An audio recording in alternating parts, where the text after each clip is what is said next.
instantedigital.com. En Génesis damos una vez más la bienvenida a Shai Semer. Bien hallado, Shai. Bien hallados a vosotros también. Shai, en el libro de Números, más concretamente en el capítulo número 13, se hace alusión a una cuestión que es bastante sorprendente, y es cuando Jehová le dice a Moisés que envíe espías a ver la tierra prometida. A partir de ahí se desencadenan una serie de hechos que tendrían una enorme repercusión después. ¿Cómo es el tema de estos 12 espías que finalmente Moisés elige? Estos 12 espías, los 12 espías son principales de las tribus de Israel, de las 12 tribus, son de las personas que tienen más renombre y tienen que ser personas idóneas. Lo interesante es en el capítulo 13 del libro de Números, el versículo 2, cuando dice, tú mismo envía hombres. En la versión original dice, envía para ti hombres. Para ti significa para ti y para el pueblo. Es decir, no es un mandato directamente del Señor, sino envía para ti, tú mismo o para ti.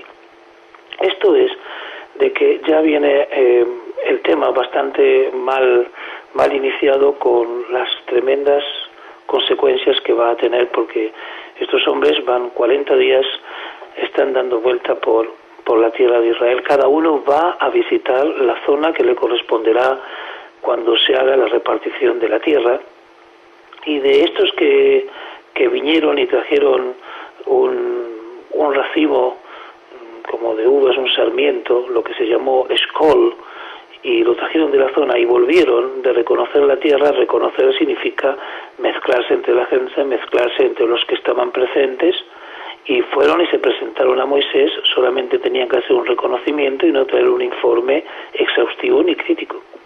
Y ese informe que dieron y le contaron a Moisés que estuvieron en la tierra a donde nos enviaste tú, y ciertamente mana leche y miel. No nos olvidemos de que viene el pueblo de Israel de un gran enfrentamiento. En el capítulo 11 de Números hay un enfrentamiento entre el pueblo que quiere las codornices, otra parte que quiere volver a Egipto, y el maná, que surge como el alimento diario que viene del cielo, de las alturas, ese maná que no se puede acumular frente a las codornices, en el medio del desierto de Parán, a 3 días de camino de la tierra de donde mana leche y miel. Es muy difícil para los comentaristas bíblicos entender las secuencias que hay aquí. Es muy complicado entender un pueblo que está viviendo del maná, un pueblo que puede ver, ya lo digo, oír las voces, según Éxodo 20:18, ver las voces de Dios, es una visión del alma, un pueblo que está recibiendo un alimento único, no conocido hasta el día de hoy, no lo volvimos a comer físicamente, un pueblo de que está a 3 días de camino de recibir la mejor tierra, donde subirán al santo monte de Dios, y allí en ese santo monte lo prepararán para el día que Dios haga su morada allí, como después se expresa posteriormente el capítulo 8 del profeta Zacarías. Así que estas son las secuencias, y ciertamente ellos dicen que emana leche y miel, solo que es fuerte el pueblo que habita en la tierra y las ciudades fortificadas muy grandes, y además vimos allí gigantes como Amalek, que habita en la tierra del Negev, un antiguo enemigo que aparece siempre ante la debilidad de Israel. Los jebuseos, los amorreos y los cananeos habitan allí. Pero hubo dos que no dieron el mismo informe, que opinaron diferente. Bueno, lo que ocurre es que aquí debemos tener muy claro lo que es el original, porque lo que se dice generalmente es que hay allí gigantes y que ellos son más fuertes que nosotros. La traducción a veces es más fuertes que nosotros, estoy hablando de Números 13:31, la traducción está a veces con cierta imprecisión, porque no dice en el original que es más fuerte que nosotros, sino que es más fuerte que Él significa que nuestro Dios. Ahí viene un gran conflicto en saber escudriñar la Escritura desde las fuentes. la palabra mimenu, más fuerte que mimenu, es más fuerte que él, no que nosotros. Esto no es una suspicacia, sino que es realmente una traducción muy malograda. Y por esa razón, allí viene el gran conflicto, que es cuando anteriormente Caleb calmó al pueblo y dijo: debemos ciertamente subir y tomar posesión de ella, porque sin duda la conquistaremos. ¿No tuvo Caleb miedo ante los gigantes? Claro está, porque Caleb fue aquel que recibió una zona muy especial. Caleb recibió la zona de Hebrón, la zona de la tumba de los patriarcas, y él tuvo que recorrer su porción, la que va a recibir. Esa porción tiene en sí misma la tumba del mensaje generacional. Ese mensaje generacional, esa memoria, se ve en la tumba de los patriarcas y las matriarcas. Eso para Caleb fue la explosión de los gigantes de la fe, lo que después habla Hebreos capítulo 11 del Nuevo Testamento. Ese impacto que recibió de volver a encontrar la tumba con los mensajes que están intrínsecos y los mensajes que pueden ser que hayan estado inscritos en algún lugar, él vuelve edificado y vuelve haciendo una conexión entre el llamado de Abraham y la promesa que se le dio a Abraham. En el Salmo 105 también lo reitera David: por 1000 generaciones os daré esta tierra.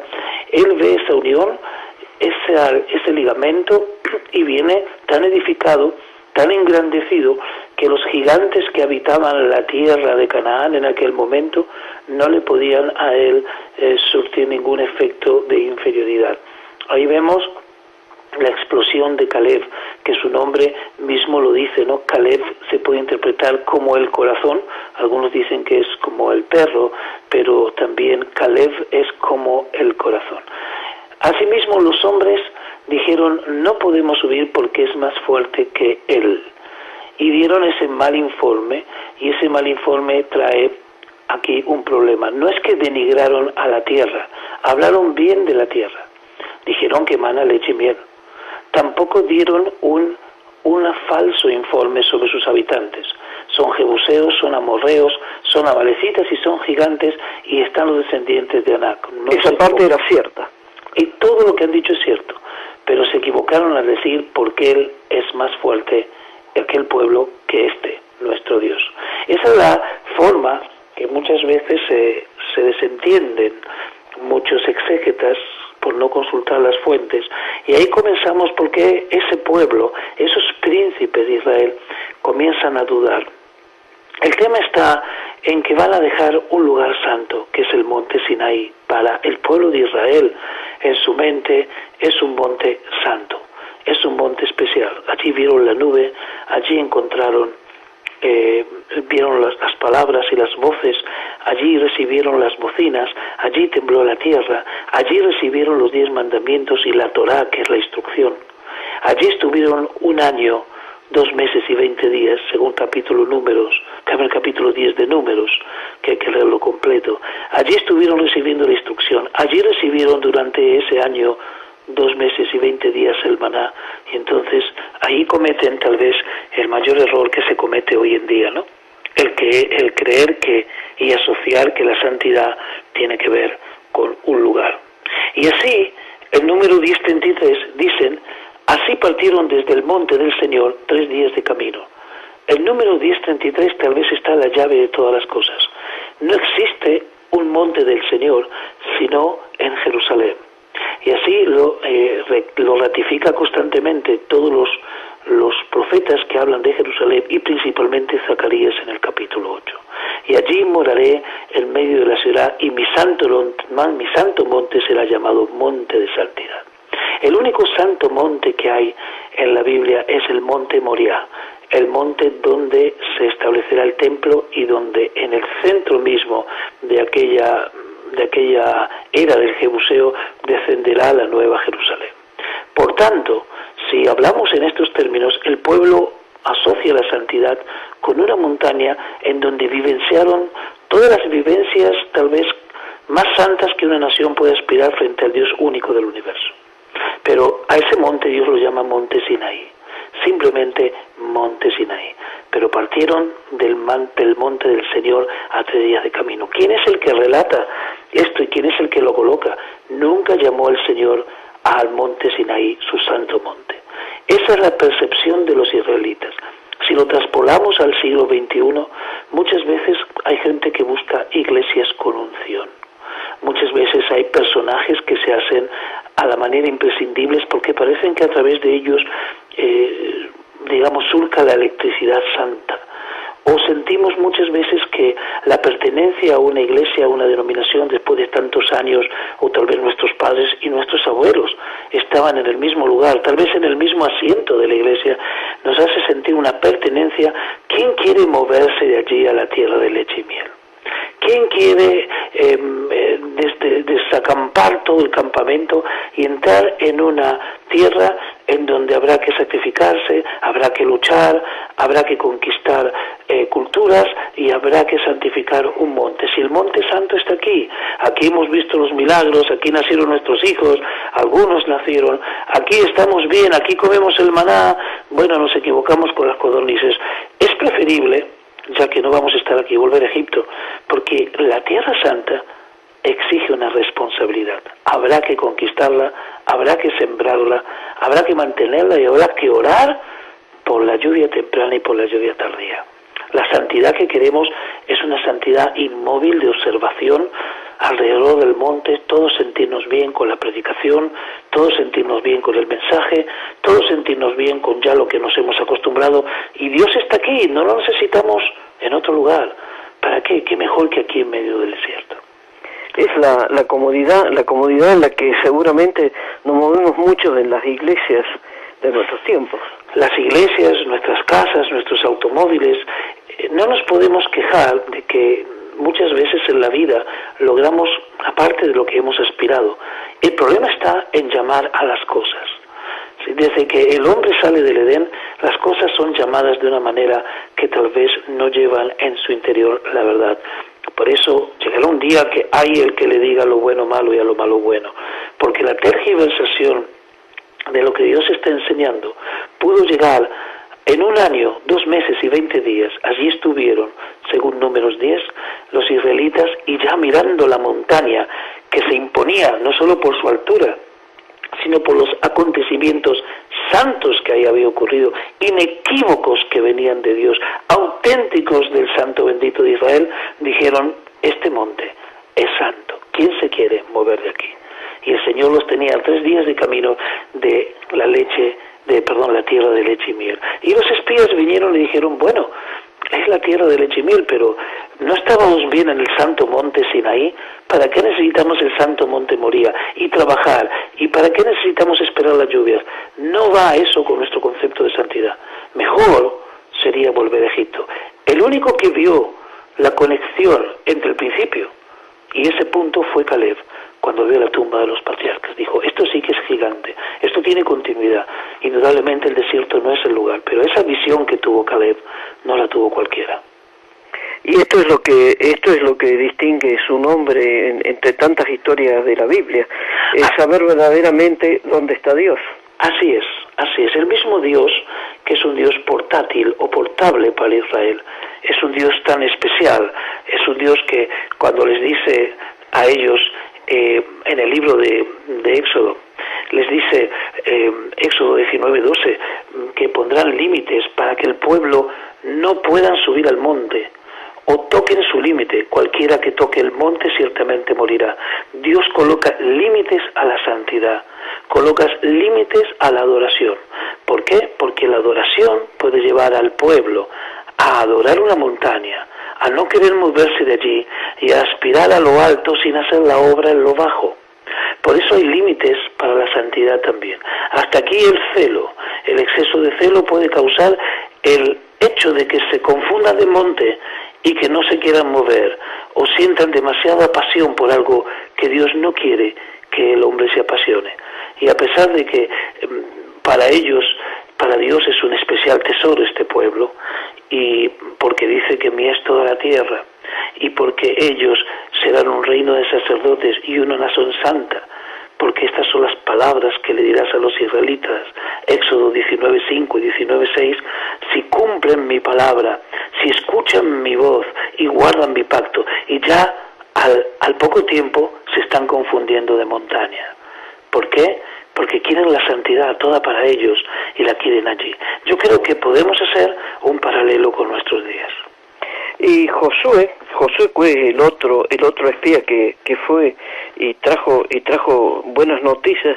Él dice más adelante que si a Jehová le agradare enviarnos a esa tierra, dice, no seamos rebeldes a Jehová. No seamos rebeldes, ¿no?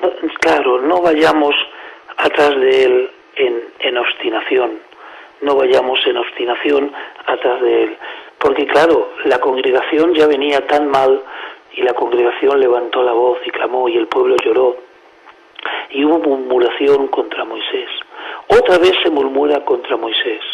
La malograda murmuración de su hermana Miriam en el capítulo 12 de Números, cuando ella murmura contra Moisés y el santo bendito de Israel le dice que no puede murmurar contra su siervo Moisés, porque el siervo Moisés es el más manso de todos los hombres que tiene la tierra. Y esa mansedumbre es una mansedumbre que es prácticamente lo que ahueca a Moisés y le permite que todo el Espíritu de Dios, o sea, una gran cantidad, por llamar así, del Espíritu de Dios, more en él. Así que Moisés, con su humildad, aún así ni a su hermana puede conquistar. La humildad de Moisés le hace colocarse entre los hombres dignos de su pueblo como un hombre lleno del Espíritu de Dios, el cual Dios reparte a los 70 ancianos que se juntan con él y reparte de ese espíritu con los mismos ancianos. Ese es el hueco que tenía Moisés en su vida, su mansedumbre. Y eso es lo que Dios está pidiendo. Por eso el pueblo de Israel no solamente no logra esa mansedumbre que viene de Moisés, sino que tampoco no logra discernir entre la santidad esforzada que Dios pide, esfuérzate valiente, y la comodidad de la santidad del monte Sinaí.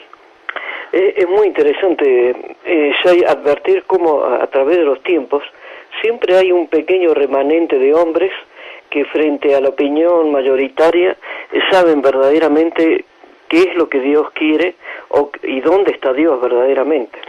Claro, Moisés dice, yo cómo daré de comer a 650.000 estas codornices.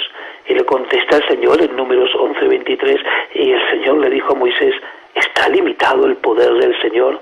Ahora verás mi palabra si se cumple o no se cumple. Es decir, la santidad enraizada en un lugar para que el pueblo tome comodidad de la santidad. Yo no creo que es un mal solo del siglo XXI, pero estamos hoy en día viendo una expresión mucho más encumbrada de lo que fue aquella en cuanto a cómo se ha acomodado la religión, la santidad, la espiritualidad y la fe. Esto nos está llevando a crear un círculo y una cerca, ya no para no subir a la montaña, sino una cerca que no permite ir a buscar la santidad en otros parajes. La santidad no puede estar encerrada. Primero hubo una gran crítica a Roma por haber encerrado y circunscripto la santidad a una mera ciudad, la ciudad la santa ciudad, la ciudad eterna, ¿no? El Vaticano. Y después la humanidad no necesitó de Roma, la misma naturaleza humana ha hecho de que las instituciones, los procesos, los procedimientos y las jerarquías, más que organizar, limitan el movimiento de esa santidad. Y eso ya no es un orden, ya que Dios es un Dios de orden, sino que ya es un control. Ese control que quiso tener Israel sobre el santo monte Sinaí, así lo llama, fue desbaratado en 3 días, y 3 días le valieron 40 años de espera. Finalmente tuvieron que entrar. Es bueno verificar en este tiempo si no estamos limitando con una cerca nosotros mismos a la santidad. Ya no es la gente que quiere subir el monte, sino todos están sentados en las cercanías, dentro de cercas muy seguras que traen un costumbrismo religioso muy peligroso y una forma de administrar la santidad que tiene que ver mucho con la experiencia, que puede tener mucho con con los años de permanencia, y eso Dios ha demostrado que no tiene realmente valor, ni los años de permanencia, ni la continuidad, ni siquiera el testimonio. Ya vemos Moisés como en un momento determinado, dando 2 veces a una roca, perdió su entrada a la tierra prometida. Yo creo que Dios quiere dar con esto una enseñanza de tener bien atención en este tipo de cosas, solventarlas pero no petrificarlas, porque si se petrifica el espíritu y se circunscribe a una normativa que ya es una costumbre o una forma cultural, nos estamos perdiendo la entrada a un lugar mayor, la entrada a un conocimiento mayor, que vendrá definitivamente, ya que Dios no se detendrá para cumplir su palabra, no preguntará ni llamará a consejo a ningún humano para seguir adelante su plan. Bien podríamos decir que gran parte de todo el cuestionamiento y todo el análisis que has hecho está originado en 2 palabras que usaste, ¿no? La palabra, la santidad esforzada, porque a nosotros nos gusta la santidad, lo que no nos gusta es el esfuerzo. El esfuerzo indica un compromiso. Toda la palabra de Dios lleva al hombre a un compromiso, porque en ese compromiso el hombre busca la verdad, tiene una orden, busca la verdad, escudriña la Escritura. Yo soy la verdad y la vida, dice Jesús, pero debes escudriñarla para no deslizar y tener atención de la palabra, según Hebreos 12. Ese desliz puede hacer peligrar nuestra relación con Dios. No quiero colocar palabras de dudas para no entrar en una discusión doctrinal, pero Dios habla en la Biblia de ese debilitamiento en la relación entre el hombre y Dios. La cruz vino de alguna manera a ser la síntesis del restablecimiento de esa relación, a una restauración de la misma, una restauración de los campamentos y la creación de un nuevo hombre, como dice el libro de Efesios capítulo 2. Pero muy distante está mucha parte de la humanidad y de la congregación de los creyentes a entender que esa restauración de los campamentos debe ser una santidad esforzada. Esforzada no porque podemos agregar un ápice al concepto que tiene Dios de nosotros, sino que es una orden dada por Dios, de ese esfuerzo y esa valentía, ese trabajo y ese sembrar constantemente la unión de los hermanos. Y la pregunta es cómo se santificó el monte Moría, aquel que se llama mi santo monte, y en medio de él moraré. La única santificación que podemos ver en toda la Biblia, que es el monte por el cual sube Abraham e Isaac de la mano a un sacrificio único en toda la palabra. Posiblemente lo que santificó aquel monte hasta la eternidad es que padre e hijo fueron de común acuerdo, quien lee el texto con profundidad, subiendo una montaña, y de común acuerdo se terminó aquel hecho. Y no hubo enemistad entre ellos, ni hubo ninguna discusión. Así como empezó, así terminó, suave y dulce, como lo relata la palabra. Posiblemente ahí se cumple que bueno y maravilloso es ver a los hermanos juntos en armonía, como el óleo que desciende por las barbas de Aarón, el sacerdote. La unidad en medio de la santidad produce una santidad solvente, una santidad enraizada, una santidad próspera. Tal vez es el símbolo para las generaciones, que padre e hijo puedan subir una montaña, un sacrificio esforzado, pero ese esfuerzo no se vio visto en la pérdida de paz de Abraham o de Isaac. Por eso, ¿será por eso que a los humanos, y más concretamente a los que nos llamamos hijos de Dios, nos cuesta tanto trabajo entender y sobre todo asumir lo que significa la palabra unidad? Bueno, Jesús dijo: yo soy el camino, la verdad y la vida, y la puerta soy yo y es estrecha. Pero muchos creen que ese camino lo vamos a caminar todo el trayecto solos. No. Una parte sí, pero una parte tendremos que ir de la mano, como Abraham y Isaac, con nuestros hijos o con nuestros hermanos o con nuestros amigos auténticos, porque el amor al prójimo es el que certifica la santidad que hay entre Dios y el hombre. Por tanto, si ese camino lo camino en solitario y en soledad, es que el ministerio que he realizado en este mundo es un ministerio mal interpretado. La felicidad de mi prójimo está absolutamente ligada a mi propia felicidad. No me permite Dios ser independiente en mi sentirme bien. Mi sentirme bien está totalmente encadenado al sentirse bien de mi prójimo. Por tanto, ese camino hasta un momento tendrán que ser caminado por lo menos de dos en dos. Y cuando de dos en dos sea, auténticamente, dice el Señor, allí yo estaré, nada temáis, porque allí por más torpe que seáis, yo estaré, pero por lo menos de dos en dos. Eso ya es un esfuerzo muy grande, porque el camino hay que santificarlo, y para santificarlo hay que ir de la mano, de dos en dos, como Abraham e Isaac subieron a un sacrificio esforzado, tal vez el más esforzado de toda la Biblia, el tener que sacrificar un hijo por obediencia y sujeción a la palabra de Dios. Por eso esto nos puede ayudar a entender todavía más lo que significa que debemos llorar por el que llora. Debemos llorar con el que llora, eso sí, es auténtico, y debemos modificar el costumbrismo, ya que el costumbrismo solamente ayuda a aquellos que se cruzan en el camino rutinario que tengo todos los días. Y ese camino rutinario que yo mismo me he marcado no da lugar a sorpresas, no da lugar a variantes. Debemos variar los caminos, pedir dirección a Dios y estar dispuesto a cambiar los rumbos para volver a encontrar en esos caminos los tesoros que Dios tiene guardado para nosotros. Es un riesgo para la rutina, pero es una ganancia para la fe. Muchas gracias, Shai Shemer, por estas reflexiones. Nos despedimos hasta la próxima edición de Génesis. Bendiciones a vosotros. Gracias. protestantedigital.com.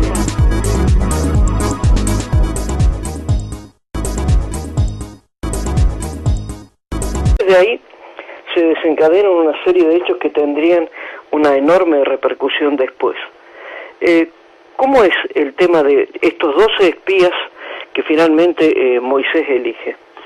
Estos 12 espías, los 12 espías son principales de las tribus de Israel, de las 12 tribus, son de las personas que tienen más renombre y tienen que ser personas idóneas. Lo interesante es en el capítulo 13 del libro de Números, el versículo 2, cuando dice, tú mismo envía hombres, en la versión original dice, envía para ti hombres, para ti.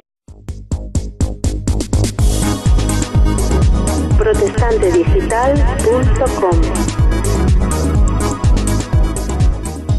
En Génesis damos una vez más la bienvenida a Shai Shemer. Bien hallado, Shai. Bien hallados a vosotros también.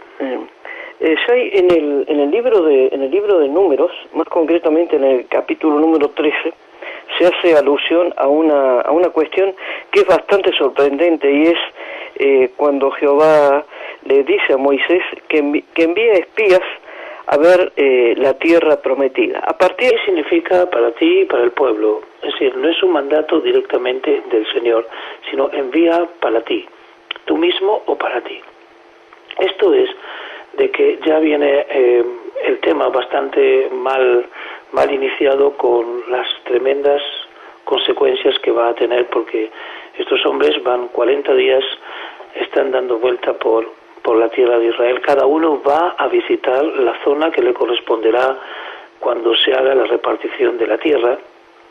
Y de estos que vinieron y trajeron un racimo, en el capítulo 11 de Números, hay un enfrentamiento entre el pueblo que quiere las codornices, otra parte que quiere volver a Egipto, y el maná, que surge como el alimento diario que viene del cielo, de las alturas, ese maná que no se puede acumular frente a las codornices, en el medio del desierto de Parán, a 3 días de camino de la tierra de donde emana leche y miel. Es muy difícil para los comentaristas bíblicos entender las secuencias que hay aquí. Es muy complicado entender un pueblo que está viviendo del maná, un pueblo que puede ver, ya lo digo, oír las voces como de uvas, un sarmiento, lo que se llamó escol, y lo trajeron de la zona y volvieron de reconocer la tierra. Reconocer significa mezclarse entre la gente, mezclarse entre los que estaban presentes, y fueron y se presentaron a Moisés. Solamente tenían que hacer un reconocimiento y no traer un informe exhaustivo ni crítico. Y ese informe que dieron y le contaron a Moisés que estuvieron en la tierra a donde nos enviaste tú, y ciertamente emana leche y miel. No nos olvidemos de que viene el pueblo de Israel de una gran de un gran enfrentamiento.